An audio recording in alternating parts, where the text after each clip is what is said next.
Mana belgilab oldik. Material qismiga kirdik, new'ni bosdik. Rangni bosamizda, mana robotga yaqinroq rangni bersak bo'ladi. Biz masalan oltin rang qilsak bo'ladi. Farqi yo'q. Aynan tekstura bo'lishi shart emas.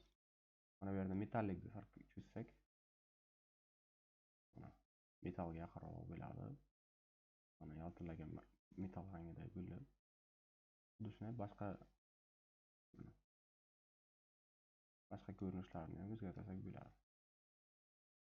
Keyin aytganday, har bitta obyektni chiroyli qilib yaratishimiz mumkin. Uchun modifier bo'limida add modifier, generate, bevel funksiyasini bossak, har bitta qismini silliq qilib taxlasak bo'ladi.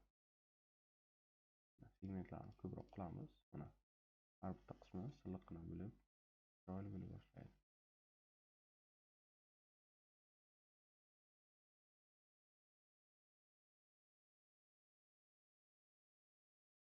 Mana bosganimizda hammasi anchagina silliqqina bo'lib, chiroylikkina bo'ldi. Mana hamma qismi.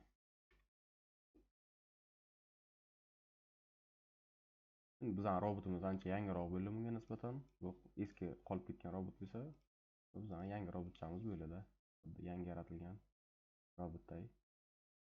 Qayerlarda xato qilib, qayerlardadir adashib ko'rsatgan bo'lishi mumkin. Mana biz o'rganayotgan, lekin men o'ylayman, shu darajamiz ham yomon emas. Hamma narsasini o'zgartirib ko'raversak bo'ladi. Blender dasturida juda ham ko'p nastroykalari bor o'zgartirayotgan. Teksturani o'zini ham qo'shsa bo'ladi, chiroyli bo'ladi. Lekin men o'ylayman, shu natija ham yomon emas. Zato buni robotchani yaratishni o'rganib oldik. Hammasini qanday qilib obyekt qilishni o'rgandik, qanday qilib obyektlarni alohida qilib ajratishni o'rgandik. Shuncha obyektni qo'shishni o'rgandik. Men o'ylayman, shuni o'zi ham katta yutuq. Hammalaringizga omad. Shug'ullanib ko'ringlar. Mana ishlarim bo'yicha shug'ullanib ko'ringlar, boshqa ishlar bo'yicha shug'ullanib ko'ringlar. Va men o'ylaymanki, bundan ham zo'rroq narsalar yaratishga imkoniyat qo'ldan keladi.